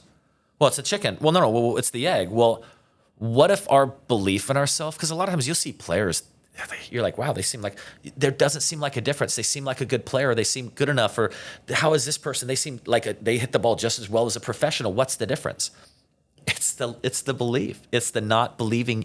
If you can't actually imagine yourself living that life, you can't do it. And I've worked and talked with people that are like, tell me what the most amazing, happy thing would look like. They can't even imagine. It's like this. It's like they can't even envision what a happy version of themselves would be. So how could you even create that? So that's sometimes even just, you got to let the reins off of like you believing what's possible. And a lot of times, like, we feel so limited. It's like, imagine you just, you lived in a 1-story building your whole life, and that door that you thought was just a closet was an elevator. And you've been living on a 100-floor building this whole time, and you've just been limiting yourself to that type of tunneled thinking. And that's really where I think we're at. So if you can bring power back to everything and using these simple things of resetting, seeing yourself, speaking it into existence, being aware of your patterns, being aware of what you're judging and what you're judging in others, it can be amazing shifts in what you do on the court in 20, 25 seconds between changeovers, between sets, or shifting huge aspects of your life. I struggled mightily with self-worth, huge self-worth issues that I've been able to reprogram and continually reprogram. It's not like I'm magically fixed, but you learn how to reprogram these things, and when they come up, they don't stumble you for a set, a match, a year, a lifetime. You can kind of shift back. I mean, this the easy and the envisioning it, you're absolutely right. I love, you put a visualization into my mind that I've never thought of before. We are, near Hollywood here, and there's lots of movies, right? Before each scene, they go, right? So it's like close that scene, and then come to the new scene. Think it, see it in your mind's eye, speak it, feel it, smell it, get that vibration juicy in your environment, in your own head. And let me tell you something. What if, so I created a 30-minute meditation that you listen to before you go play a match. You sit quiet, you close your eyes. It's got music, and it's me talking about, in the present tense, about, I'm going, oh my gosh, my partner looks so happy to be playing with me. It's like this whole 30-minute thing, right? And there's there's breaths, in between each kind of scene. You take 7 breaths for this 30-minute meditation. So it's available. I can send it to anybody who wants it. So email me if you want it. I'll email it to you. It's for women doubles players, really. It's not really created for men. But but what if, let's say you listen to my meditation and you feel amazing before your match. You're tingling all over with excitement. You've got that sort of ecstatic, like yumminess, like, this is so good, right? Yep. Let's say you go play the match. You could thoroughly enjoy the match because you're in a great space, right? When you lose that match, you're still going to feel amazing. It doesn't matter. That's the point. Yep. If you envisioned winning it and had that juiciness and the yumminess, and you had it before you even got on the court, it's like you already won it. And then you go on the court and you're having a lot of pleasure because your thoughts are pleasurable. We can do it. We can do it. We can do it. It's only on the last point that you lost the match. Yep. It's 5 seconds of the entire time. Yep. What if 30 minutes before the match and the entire match, you have pleasure, pleasure, pleasure, pleasure, pleasure, pleasure, pleasure, pleasure, pleasure, pleasure, pleasure, pleasure, and then you lose the match on that one point. So that feels bad. Nobody likes to lose usually, unless you have worthiness issues and you're like, yeah, I knew it. I didn't practice enough, blah, blah, blah. That's fine. You can have your 2 minutes of victimhood or boo-hoo or violin, but then snap yourself back and you realize, oh my goodness, I just spent the last 3 hours being happy, positive, uplifted, ecstatic, orgasmic vibration. And then, okay, so we lost. I like what you're saying because I've gotten kickback at times from people when I say winning is a byproduct and they don't understand what I'm saying. And so if you do all those things, if you have the expectation, if your expectation is to win, I mean, quite frankly, this is a fool's errand. You're going to be miserable in any, I don't care what level of competition you're Even in. Even Federer doesn't win all the time. Djokovic, Nadal. I mean, come on, you know. So if you're just going to be visualizing, I only win, that's going to be tough. So, but what you're saying is, if I'm going to visualize feeling amazing, having an amazing experience on the court, you can have that. That is not mutually exclusive to winning and losing. So you can have that amazing experience. So if you actually are visualizing and chasing that feeling, that's where the power is at, because you're chasing joy, balance, happiness, whatever you're infusing. Love. And so at the end of the day, what did you get? You got that. Sure, the score might say this or that, and that's you could be playing somebody that's this much better you or this much worse. So did you really? Who cares if you won and beat them, or who cares if they beat you if they're better? But your real goal should be feeling that feel. And sure, maybe if you only get happiness from winning, maybe that's another conversation. Maybe that's someone else you need to have conversations with of how to help kind of look and reprogram that. Because at the end of the day, I think a lot of times it's our adjustment of expectation and our expectations that are kind of bumming us out. And if we just like change that perspective, because sometimes it's like the best tennis we played, it's like, how can we play our best tennis when we're just warming up and hitting with a friend? We're like, I'm the best in the world right now. And then the second we play points, even just drop feed, the second we do something, it changes. Why is that? Because we've instantly placed expectations. We're just attaching our ego, like on that fishing line, to that outcome. But you're like, a second ago, I was just hitting the best balls. I'm relaxed, I'm loose, and now I'm tight. Yes. And we don't realize that. But we all know that feeling of where we're in that. And then the second we go to points or the match starts, it changes. But that's the place we want to be. And that is that Zen balanced place, because we aren't attached to all those things. Easier said than done. That's going to be a constant journey, but it's possible. That's where your best tennis is possible, in the middle lane, in balance, not too high, not too low. That's where the amazing stuff happens. Yeah, I'm 49 years old, and if I come off the court and I had a good match, as in I stayed healthy, right? I came off the court and I'm still feeling physically healthy, that I was good to my partner and my partner had a good time thanks to my behavior and my kindness. My opponents felt respected and I had high etiquette, and people on the outskirts are always watching. There are tennis coaches, there are kids, there are teammates, there are opponents' teammates, and sometimes you're in a park and there's just random people who don't even play tennis. They sit down and watch a game. If they see people laughing and enjoying themselves, we're elevating our sport. Absolutely. You understand? Yeah. And so I've had people walk up to me and go, wow, you're really good. How long have you been playing? And I know that they don't play tennis if they say I'm really good, because if you see me play tennis, you'll throw up in your mouth. I sometimes post video of myself, and all the coaches I'm connected with on Facebook, they coach me. Oh, you're not stepping into it. You're hitting it late. You're doing this. Why are you lobbing all the time? They're always coaching me on technique. So people who don't know the sport, all they see is me winning point after point after point. They don't see that I'm doing ugly things. Yep. I'm not preparing early. I'm not stepping into my shots, because I don't play athletic tennis. I don't play like I played when I was a kid, because I didn't play when I was a kid.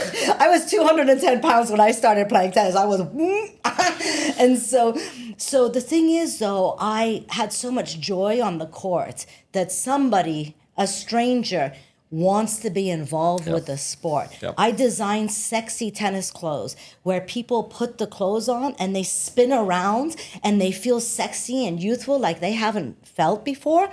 And they want to learn how to play tennis. I've had several people start playing tennis because they wanted a tennis dress, but they don't play tennis. And so they buy the tennis dress. And I'm not joking with you. As soon as I lost the weight, the fashion became very important to me. I was a 3.0. We were always matchy with our partners. And, I'd wear cute matching things. And I loved the fashion of the sport. Tennis dresses, tennis skirts. I mean, athletes typically wear the, shorts and the leggings and stuff, which is not my thing. I like feminine tennis wear for me. Not saying everybody has to do it. But the fashion and the excitement of being on the court and being healthy and being joyful and bringing joy to my opponents, my partner, That's the win for me. I mean, I'm not making money playing tennis. So I can understand the little bit of more pressure that those people have, but I'm not feeding my family playing tennis, okay? So I'm not, if I lose, it doesn't affect my coach's purse, how much he gets paid, my team, my sponsors, that they have a whole different level. Even the college kids have a level because you're part of a team and you're affecting other people's lives by how you play. But two things. One, me and my crew, we're not affecting anybody's lives whether we win the match or not win the match. Don't be so attached to your NTRP. As soon as I released wanting to be a 4.5, that's when I got bumped up, you know? Yep. And two, even if people are relying on you to play well for a certain reason, for money or for a team sport, the best you can do is be happy and positive and light and not attached. Yep. If you think about when you were dating, if you were desperate, like, oh, Matt, please take me out. Please marry me. Oh, but nobody wants to be around that. That doesn't get results at all. What gets results is a healthy, my formula is tenacity plus generosity equals success. So tenacious is try your best. I'm not saying don't put your effort, 100% effort, right? But the generosity is let go of the results. Let go of how you're playing, let go of how she's playing, as long as you're giving full force effort into the match. And effort is not just the strokes. It's not just the physical side of it. Full force effort with your mentality, with your emotions, with your etiquette, with your behavior, with following the rules, being ethical and moral and honest. Those are all part of effort. Having good body language, having good positive reinforcements for people. These are all part of the effort. Bringing balls to the court, being dressed properly, not coming on the court and bringing everybody down by telling them, oh, I've got an injury or blah, blah, blah. Being a good sport when you shake hands when you've lost. Don't say I didn't sleep last night or I tore my knee last year. I mean, don't take the win away from them. These are the kind of things, Oh, yeah. So being tenacious encompasses this massive circle of things you need to do to be a good partner, to be a good citizen, to be a good ambassador of our sport, Be a good ambassador of ours. There are people watching you and being influenced by you, even if you're a brand new 2.5 Absolutely. player. Yep. Well, you should have the book of how I went from 2.0 to 4.5. I think that would be a powerful book right there. I think you'd have a lot of people wanting that. So my first book was very similar to to this book, which is very kind of elevating. And then you're writing another book, right? And this book that I wrote was more about my personal. It's very personal, like the gossip and the rumor cycle. I mean, this is more about my personal experiences on the court with women's doubles. I am not, by the way, I didn't get it at either of them edited. It's very expensive doing things professionally, but I wasn't trying to be a New York bestseller. Yeah. I just wanted to kind of have a diary published for other people. And I met Andrea because of the first book and things like that. So I'm connecting with other women that are over 40 that maybe started playing later like I did. And we're elevating the sport. In September, I'm launching an app, Love Tennis League. And the league part is for women over 40. And it's all about, you have to sign, it's an etiquette agreement. It's got all of these things that encompasses everything we're talking about. People are not going to be part of this elite. It's like a posh tennis society. And posh posh is a behavior. It's an attitude. It's a vibration. It's about people coming together in unconditional love, enjoying this encapsulated 3-hour experience. The host provides water and snacks like the old days. You're coming to my house, you're playing at my court, you drove an hour to come to my court. I'm going, you're my guests. I pay your guest fees if there are any. You're my guest. If you're a member of a country club, you can afford to pay the guest fees for your opponents. Yeah. And you play one set with each partner so that people don't get too familiar. And the algorithm, it's very fun. Wow. So that's the first thing that, we've been doing these trips with the ladies and stuff. But the second part that I'm very excited about, that I want to bring you in on, is I'm bringing a dating app for tennis players. So this dating app is going to put together people who love tennis. And so, it's going to be age and blah, blah, blah, blah, blah.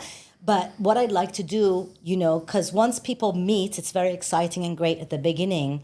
I'd like to post, some advice and content about how to continue the relationship being wonderful beyond the first, few weeks or months or year. So I think a lot of the stuff that we've talked about today is very valuable for doubles partnerships, for team tennis, for husband and wife tennis.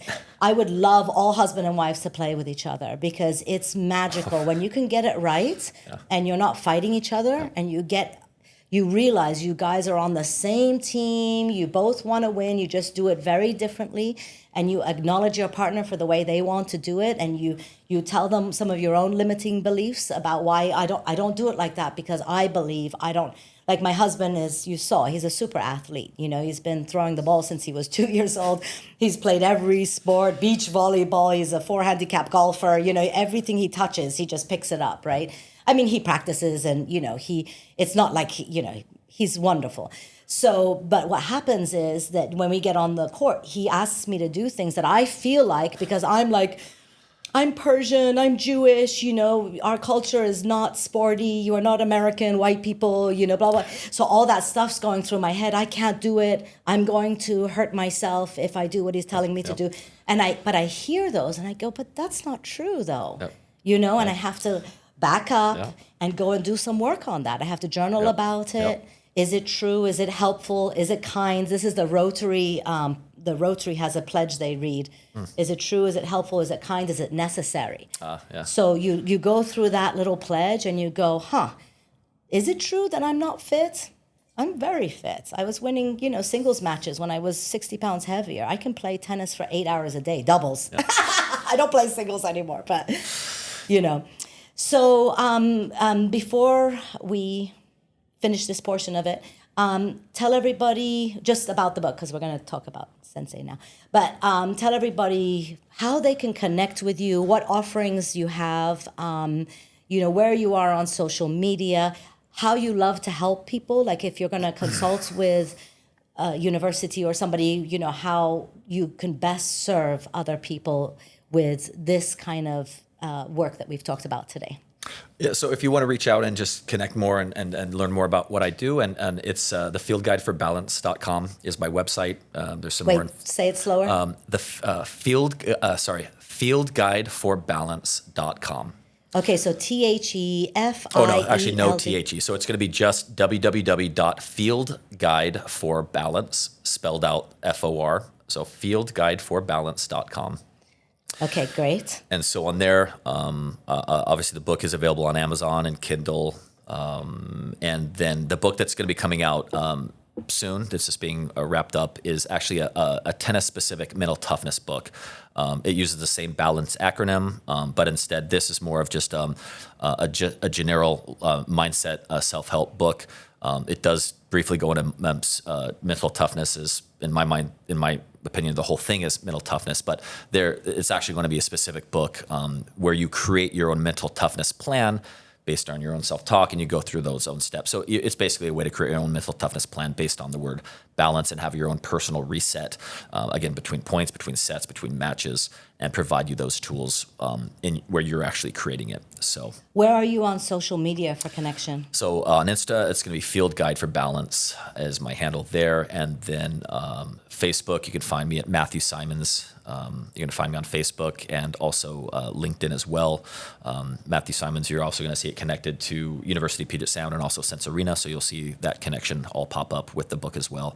And so all three of those, so there's all, and like I said, I wear lots of different hats. So a college coach, an author, and also work with Sense Arena on the mental and cognitive side in the virtual reality setting. So it's lots of different hats, but quite honestly, I absolutely love tennis. I was not the same tall person, and I was a little different when I started playing tennis. And I give tennis a lot of credit for giving me a lot of body confidence, a lot of just confidence in general, and helped me become the person I am. And so I have a lot to. I really feel like it's just anything I can do to help and give back. And so that's why the mental toughness, the mindset side, is just such a passion for me, because it helped me become the person I am through this sport. And I think there's some powerful lessons for a lot of people if they want to use tennis as that lens or that avenue for growth. So, Yeah, absolutely. Yep. I lost weight, so physical health. I got a control of my emotions because it's everything gets concentrated on the court. So I got to see myself, like you said, do the same things on the court that I was doing off the court, but in a very intense situation. Yep. So it was concentrated. So I was able to see it better. So that was my emotional health. My mental health, competing is something I hadn't really done. I was in the business world, commercial banker, corporate America, very successful. So I didn't have competition really, but having to sort of get on a court and put yourself in there. So that was for my mental health, so physical, emotional, mental, spiritual was where my biggest growth happened. My desire to be good at tennis led me at the beginning to technical pros, to teach you how to hit and serve and blah, blah, blah. And they did a great job for me. I was very lucky because early on I had a lot of physical fear on the court, like moving my feet and things like that. I don't have that kinesthetic chain or anything. I had 2 coaches in Austin, Texas that gave me body and physical confidence. They made me stand up straighter. They helped me be braver and more courageous on the court, which of course trickled into my life. Yep. And then the spiritual side of it is where my massive growth has been. To be able to see that I have the power internally with my mind, what I choose to look at, what I choose to listen to, what I choose to speak, and what I choose to be connected to. Am I connected to my heart and unconditional love and being a contribution and being the best person that I can be? Or am I just trying to win and just get the most out of everybody dry for everything to get the most from me? And so that kind of moving over to being of service and being in pleasure was a really massive spiritual, and that has trickled into my business, my relationship with my husband, my relationship with my family. Everything has just kind of connected. Wow. Boom, boom, boom, boom, boom, boom, boom, boom, boom. And, I've been physically healthy. I lost the weight, I kept it off because it's a healthy sport. And, instead of going out drinking and dinners all the time, I go and play tennis.